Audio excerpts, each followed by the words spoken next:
Magandang araw mga kapuso, narito po ang mga kapanapanabik na ganap dito lamang po sa Kamao.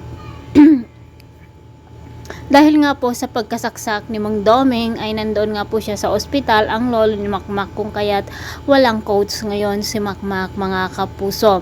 Samantala, nagkaroon nga ng party sina Lance sa kanilang bahay at niyaya nga ni Chloe si Makmak, ngunit pambubuli na naman ang naranasan ni Makmak dito kay Lance na kapatid ni Chloe mga kapuso.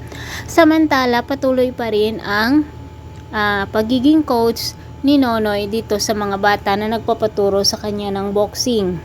At talaga namang proud na proud ang mga magulang ng bata sa kanya.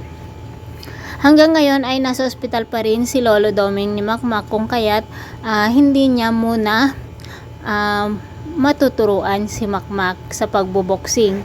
Ngunit pinipilit ni Kaloy na makipaglaban si Makmak dito kay Lance na kanyang anak. Ngayon, problema ni Alex ang magiging coach nitong si Makmak. Ngunit naisip naman ni Nonoy na sinabi niya na hahanap siya ng magaling na coach para kay Makmak.